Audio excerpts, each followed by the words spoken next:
Otherwise it gets one-sided, like Frozen, which was an absolutely dismal and wretched movie. It was it was. Disney's pretty good at mythology, but Frozen was pure ideology. So it was very annoying to see that, because in most situations, the Disney movies are pretty good at balancing out the archetypes. So, and that's part of the reason they're so insanely popular. You know, they present an archetypal picture of the world. And the thing is, you say, well, you know, I don't have any religious beliefs. You might say that to yourself. It's like, fine, why do you watch Disney movies? What the hell do you think you're doing in the theater? You don't think that's a religious experience? It's just because you're completely clueless about what religious experiences are. You're watching a bunch of pictures, like they're drawings, you know, they're of things that aren't even real. And then you're just in there, like embedded in there. It's got your imagination. So you say, well, I don't believe in any of that. It's like, yeah, right. Son, come on. You believe in it. So what you're implying there in religious and about mythology is that they're not real as objects, but they are absolutely real in the world of action and meaning. Is that fair? Basically, yes. But there's a problem underneath that that's even a bit deeper. Because, like, I think the dominance hierarchy is real. Period. Real. But it's not, it's a weird structure, because it's like, you know, it's like the example I gave earlier, where there's the tunnel and the train going through it, and the train keeps, at any moment, the train cars are full of different things. Well, the dominance hierarchy is kind of like that. It's actually a dissipative structure. So a dissipative structure is like a, you know, when you let the water go out of a drain and you get that coil, that funnel? Well, is that a thing?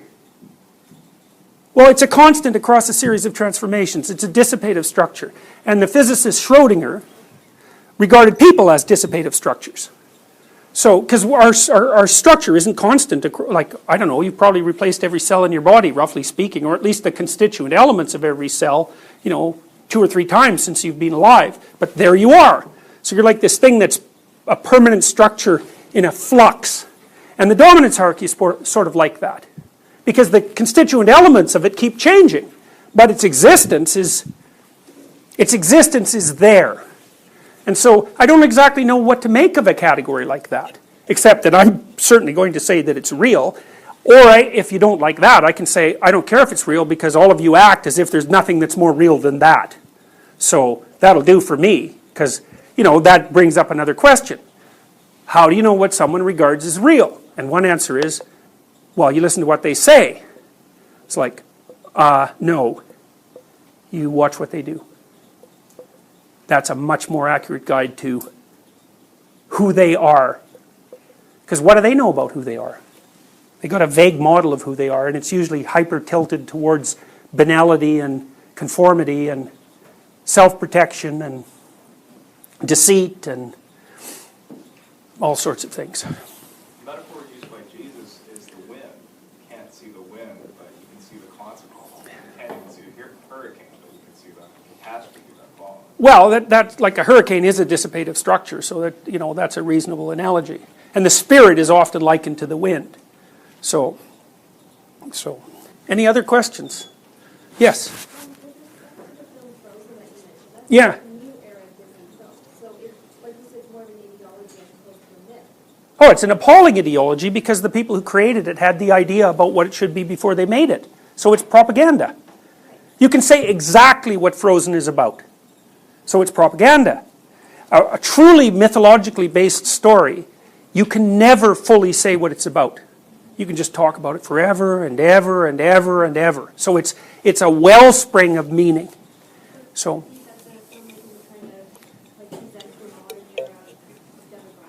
Oh, sure they are. Of course that's what they're doing. Oh yeah, it's calculated marketing. Yeah. Yeah, sure. It was hyper politically correct. Yeah. And they didn't need men, and, you know, God, give me a break. You know. Just because you need men doesn't mean you have to like them. Yeah, so I mean, I've thought a lot about the difference between propaganda and art. So art's actually a process rather than an end product. And with any luck, if you have a piece of art, the process is embedded in the byproduct. And so it reflects the process when you bring it into your house.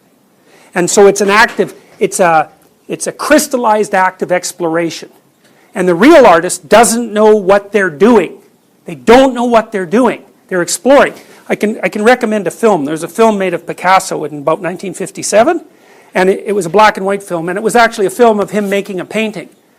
And he painted it on glass so you could see what he was doing. It's really quite fascinating because you can see that he's playing. He sketches it in and then he rubs it out. So then he sketches it in again and he rubs it out and he sketches over here, and it's like there's a real dynamism about it. He doesn't plan it out to begin with. Not that there's necessarily anything wrong with that as an artistic endeavor too. But Picasso was trying to explore and understand. And I don't know what you know about Cubism, but Cubism, it's a strange thing, but what he was doing with his Cubism was to try to show you that you only see things from one perspective, but that things exist in multiple perspectives. So, a Cubist painting is your face this way and your face this way at the same time. And so you could say, well, is that a more accurate way of representing a person than just the standard portrait? And Picasso would say, well, in some ways, definitely, because it captures the transformative element rather than the static element. And so someone who's a true artist doesn't have a political message. That's funny because my house is full of ideological propaganda from the Soviet Union. It's just packed full of it. And it's so interesting to watch these artifacts because a lot of them they're socialist realist, although mostly they're impressionist, really.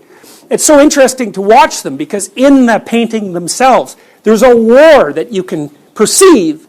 And the war is, a lot of the people who made these paintings were incredibly talented, really, really skilled, because the Russians kept their formal academies open. So the Russians can really paint Impressionism. It's remarkable, but their talents were encapsulated within this, but mostly Stalinist ideology. And so in each canvas, there's this war between the ideological message and the artistic message. And what's so cool is, the farther we get away from the Soviet Union, the more the art wins. Because in 300 years, there isn't going to be a shred left of that ideology. And all that'll be left of the paintings is the art. So, part of the reason that people are so attracted to art is because the artist actually manifests identity with the process of transformation. And so that's why the artist is a cultural hero. That's also why every nihilist worth his salt wants to be an artist.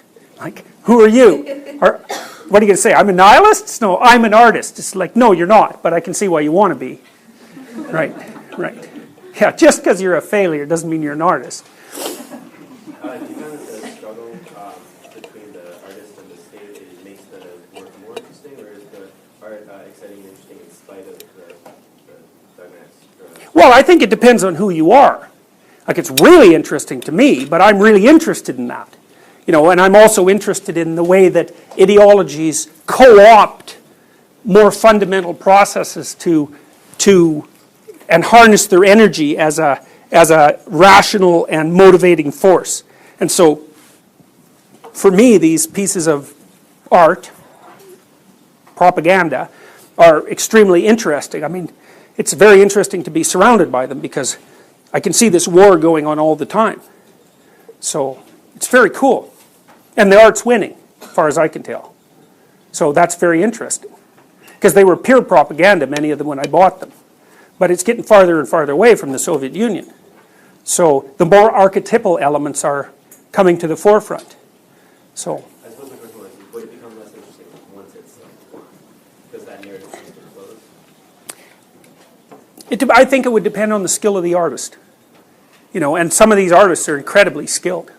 So to the degree that there's genuine artistic merit in the painting, regardless of its constraint, that can manifest itself as value.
Anh hay mơ mộng những thứ xa xôi, không màng về tình ái muôn nơi. Sống cho là trọn kiếp đây thôi, đâu quan tâm gì chuyện đời.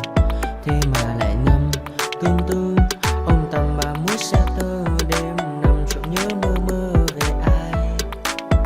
Thì ra anh yêu rồi, từ ánh mắt nụ cười, từ đôi môi gọi mưa sao xuyến lòng anh. Thì ra mê em rồi, ngày hay đêm ôm lời, chỉ nghĩ đến em thôi. Đó là do anh đã yêu rồi, anh đã yêu rồi, anh đã yêu rồi. Anh đã yêu rồi, anh đã yêu rồi, anh đã yêu em mất rồi.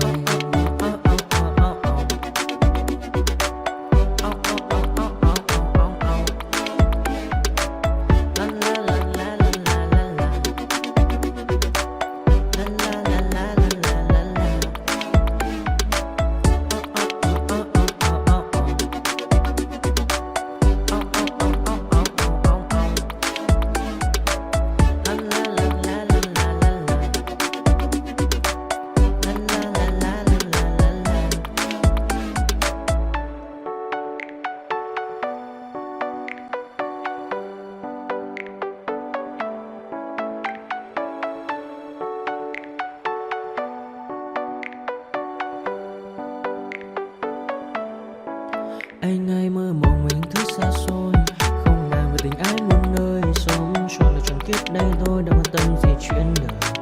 Thế mà lại nằm tương tư, ông tầm bà mũi xe tơ. Đêm nằm trộm nhớ mơ mơ về ai.